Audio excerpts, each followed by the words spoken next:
KPSDM Bandar Lampung membeberkan formasi yang paling sedikit dilamar oleh pendaftar CPNS di kota setempat.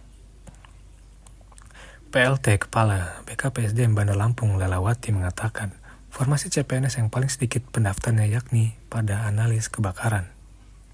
Ia mengatakan, kuota pada formasi tersebut diketahui ada 2 orang, dan yang diketahui ada 3 pelamar, namun 1 pelamar tidak memenuhi syarat. Dengan hasil tersebut, ungkap Lela, saat ini pihaknya hanya tinggal menunggu hasil SKD dari kedua pendaftar tersebut. Ia mengatakan pihaknya hanya menunggu dan melihat hasil dari kedua tersebut, apakah passing grade-nya lulus atau tidak. Jika passing grade mereka lulus, otomatis mereka akan lolos menjadi CPNS di formasi tersebut. Selain formasi analisis kebakaran, ia melanjutkan, sebenarnya masih ada satu lagi formasi yang sepi pendaftarnya, yaitu pada formasi analis uji coba kendaraan, yang sampai saat ini pendaftarnya hanya 1 orang, dan kuotanya juga dibutuhkan 1.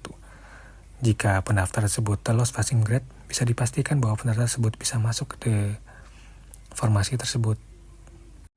Sebelumnya, sebanyak 1.615 orang telah mendaftar menjadi CPNS di Pemkot Bandar Lampung. Jumlah tersebut diketahui pasca Pemkot Bandar Lampung secara resmi menutup pendaftaran CPNS itu pada hari Selasa, 10 September 2024 kemarin. Itu yang paling dikit itu ada analis kebakaran ya.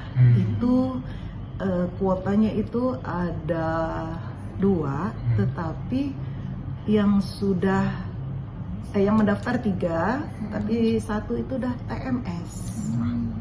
Ya, jadi kita lihat nih yang 2 ini apakah mereka passing grade atau tidak, kita lihat nanti, mudah-mudahan lah, jadi tidak kosong, mereka bisa mengisi formasi yang mereka lamar.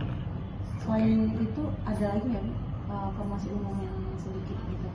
Iya, selain itu ada satu lagi, saya lupa, analis uji coba kendaraan ya kalau nggak salah itu juga hanya 1 peminatnya itu. Kita juga belum tahu apakah memang dia bisa lulus atau tidak. Untuk peminat berapa yang dibutuhin, Bu? Kalau untuk analisis uji kendaraan. Uji kendaraan 1. Kita formasinya 1. Oh, 1. Peminat juga 1. Yang mendaftar itu 1. Oh, oke.